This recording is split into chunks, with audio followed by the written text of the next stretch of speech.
Hey students, welcome back to the online English classes.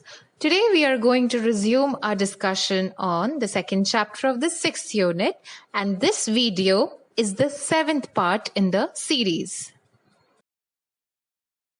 So students, our topic of discussion is going to be the talkative barber, and the picture that you can see is it has been taken from your Marigold book, and we can see the two central characters of the chapter in this picture, that is the Sultan and the barber.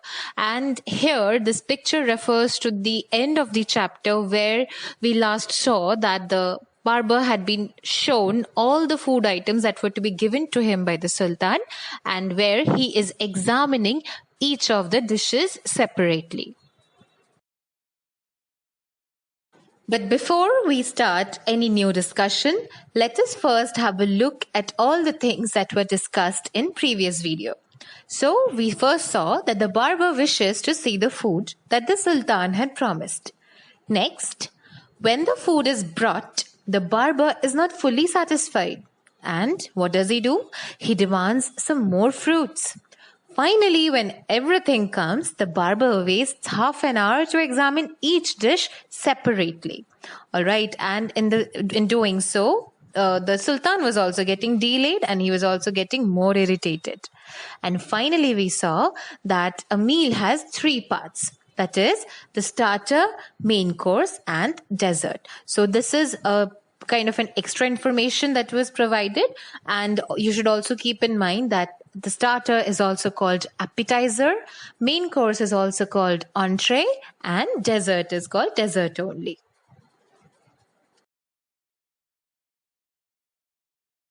Students, the first paragraph has been already discussed in the previous video. We'll begin from the second paragraph. The Sultan stamped his feet impatiently, but the barber did not hurry. Okay, so there are some difficult words here. Let us first deal with the word stamped. Now, students, can you tell me what you are seeing on the screen right now? This is the picture of stamp. Okay, so the first picture is that of a postage stamp, Indian postage stamp. You must have seen this, or this was used many years ago. Nowadays, different stamps are used. And the second picture is that of a stamp. Let us now look at the definition of this word stamp. Now, students, the word stamp can be used in two ways. One is the noun, another is the verb. So the previous picture that we saw is the noun. And what is the definition of it? It is an instrument for stamping a pattern or a mark. All right. So the previous picture that you saw that instrument which is used for putting these marks or the patterns. Yes. And the second one is when we use the word stamp as a verb. In that case, the meaning is bringing down one's foot heavily on the ground. So a person generally does this when he or she is in anger or is frustrated or is irritated at something. All right. And in this chapter, the talkative barber, the second word will be applicable. That means the verb form of the word stamp will be applicable. All right, so you can see this is what stamping looks like. In the pictures, the girl is stamping her foot in anger, but the boy is doing it quite joyfully. And in the chapter, the Sultan stamped his foot, but what do you think was his reaction? Why was he doing it? Yeah, he was doing it because he was angry, not because he was happy. The Sultan stamped his feet impatiently. Now we come to the next difficult word in this passage. Let us see what impatiently means. The word impatiently comes from the word impatience, and impatience means lack of patience to accept delay, opposition, pain, etc. So students, you are already aware of the meaning of the word patience. All right. So whenever a person has no patience at all, that person can be called impatient. Now let me give you one example. Nowadays, because of the online classes, we are conducting the classes through Google Meet. Yes. Now what happens is most of you are whenever the class is about to start. For example, if the class is about to start from 10 a.m. in the morning, what you do is before 10 minutes beforehand, you start asking for the link. Ma'am, where is the link? Sir, where is the link? The class is supposed to start from 10, but you just cannot wait till 10. You should wait till your teachers send you the link. Now, if it is 10:05 or 10:10, if the time is getting delayed in that way, then you can ask. Then you can definitely ask for the link. But if you keep asking for the link 10 minutes beforehand, it shows that you don't have any patience. All right. So you should get rid of this habit. Now, students, you are already aware of the words that can be used both as nouns and verbs. Let us see the word impatience in different forms now.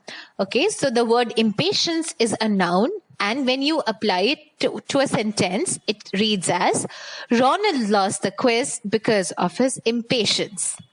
Impatient, the word impatient is an adjective. So the sentence would be, an impatient boy is disturbing the class. And at last, we have the word impatiently, which has been used in the chapter. It is an adverb. And the sentence is, she is waiting impatiently for her friend's return.